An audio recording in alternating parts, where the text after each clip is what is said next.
Hello student, this is Akanksha Sharma. You are watching my YouTube channel. और अब मैं आपके लिए इसमें जो सब्सिडरी बुक्स हैं, तो उसमें मेन जो बुक है आपकी कैश बुक। तो पहले मैं टॉपिक जो लेके आई हूँ वो है कैश बुक। ठीक है, मैंने थोड़े से इसकी नोट्स प्रिपेयर कर लिए हैं स्टूडेंट। इसको आप एक बार आपको सुनना है, आपको सब समझ आ जाएगा। ठीक है, this book is use to record all transaction related to cash receipt and cash payment. Cash book के अंदर सारी वो ट्रांजेक्शन्स रिकॉर्ड की जाती हैं जो कैश रिसिप्ट है और कैश पेमेंट है।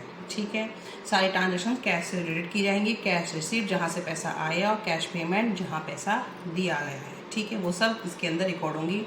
Cash book a subsidiary book and a principal book. जो कैश बुक है वो एक सब्सिडरी बुक है और एक प्रिंसिपल बुक है। ठीक है, cash book is a subsidiary book when a cash book is maintain cash and bank transactions are recorded in the cash book and not in the journal. ठीक है, जब cash book जो maintain की जाती है तो कैश और bank का जो ट्रांजेक्शन्स हैं वो कहाँ रिकॉर्ड की जाती है? कैश बुक में, ना कि जर्नल में। As all the cash and bank transaction are recorded for the first time in the cash book, it is called as book of original entry. अगर कोई ट्रांजेक्शन कैश या बैंक से related है, सीधी ही वो कैश बुक में आ गई entry, उसका कोई जर्नल नहीं बना है, तो ठीक है, तो उसको क्या बोलेंगे? Original entry.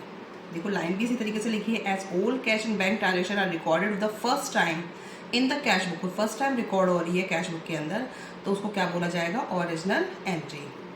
Cash book is also a principal book. Cash book एक क्या है? एक मेन बुक भी हो सकती है, क्योंकि क्या है, सारी जो भी कैश से रिलेटेड ट्रांजेक्शन हैं वो कहाँ रिकॉर्ड हो रही हैं? कैश बुक में हो रही हैं, तो उसको प्रिंसिपल बुक भी बोल सकते हैं, क्योंकि सब्सिडरी बुक तो वो है ही, लेकिन वो प्रिंसिपल बुक का भी रोल प्ले करती है।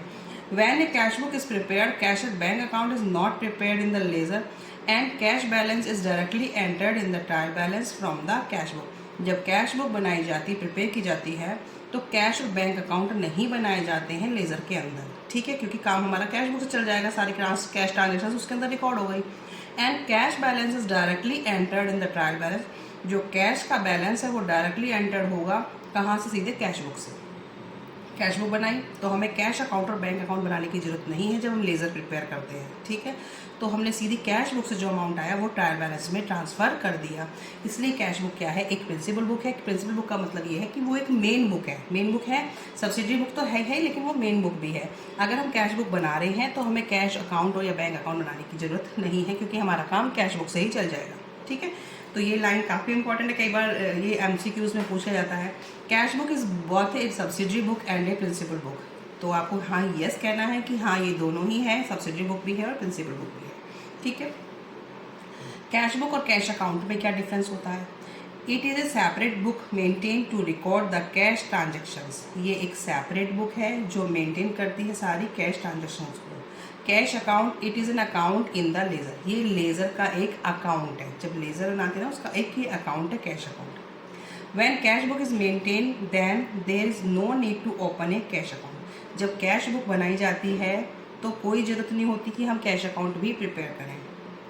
When cash transactions are recorded in journal there is need to open a cash account. जब कैश ट्रांजेक्शन्स रिकॉर्ड की जाती हैं जर्नल में एंट्रीज करी सारी, तो फिर हमें जरूरत पड़ती है कि हम क्या बनाएं? कैश अकाउंट को बनाएं। ठीक है, cash book is a subsidiary book as well as principal book. Cash book का मैंने बताया है कि वो एक सब्सिडरी बुक हेल्प के लिए भी होती है और वो मेन बुक भी है। ठीक है, क्योंकि सारी ट्रांजेक्शन उसके अंदर रिकॉर्ड हो गई।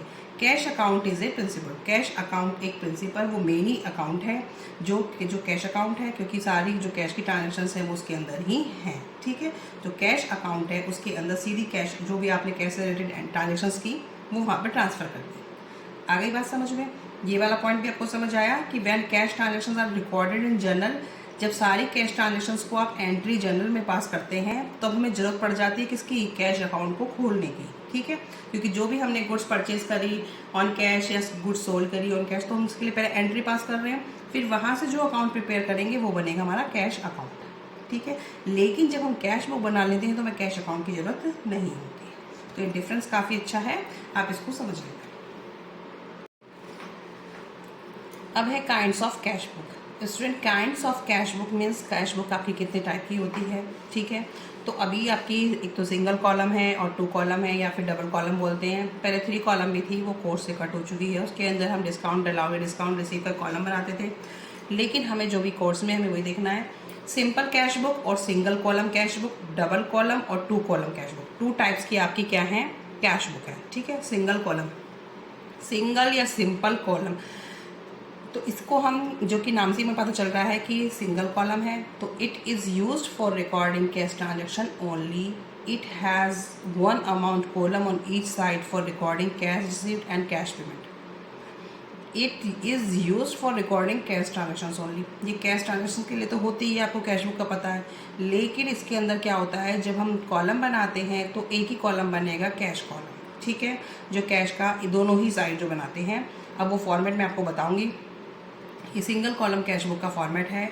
जो फॉर्मेट बनेगा वो ऐसे बनेगा, date, particular, voucher number, LF, ledger folio, rupees, date, particular, voucher number, ledger folio, amount. ठीक है, debit side and credit side. ये आपकी सिंगल कॉलम कैश बुक है। अमाउंट इसमें आपके जो कैश ट्रांजेक्शन से पैसा आया है उसे डेबिट करेंगे, पैसा जा रहा है उसे क्रेडिट करेंगे। तो एक ही कॉलम बना अमाउंट का, वो भी कैश का कॉलम। ठीक है, तो इसे बोलते हैं सिंगल कॉलम। जहाँ पे एक अमाउंट वाले रेट दो कॉलम बन जाएंगे, जैसे कि इसमें बने हैं, date, particular, voucher number, LF, amount cash का, फिर बैंक का, date, particular, voucher number, LF, cash and bank.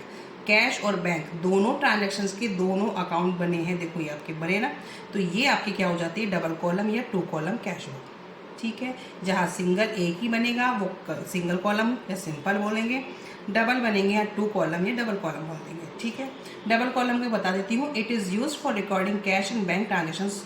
ये वाली जो है, जब आपकी जो कैश ट्रांजेक्शंस हैं और जो भी आपने चेक के थ्रू पेमेंट किए हैं या रिसीव किए हैं, तो बैंकिंग ट्रांजेक्शंस के लिए भी ये रिकॉर्ड की जाती है। तो उसमें बैंकिंग का कॉलम इसीलिए बना है कि जो बैंक से पैसा आया या पैसा गया, आता इधर है, गया इधर से है। It has 2 column on each side, cash column and bank column. इसके 2 कॉलम्स हैं each side, like cash column and bank column, cash column and debit and credit. तो फॉर्मेट आपको अच्छे से लर्न कर लेना है।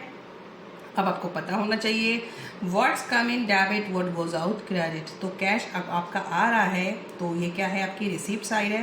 तो रिसीप्ट साइड में क्या हो जाएगा, डेबिट साइड में आपका पैसा आता है और क्रेडिट साइड में पैसा जाता है। फिर ऐसे ही यहाँ पे हुआ है कि डेबिट जो पैसा आ रहा है वो डेबिट में, और चाहे बैंक का भी हो, और सेम ही ट्रीटमेंट आपको इसका करना है, कैश और बैंक का दोनों का ही। पेमेंट साइड आपकी इधर आ जाएगी। ठीक है, तो ये फॉर्मेट है दोनों ही, और 2 टाइप्स की आपकी होती हैं, सिंगल कॉलम एंड 2 कॉलम। ठीक है स्टूडेंट।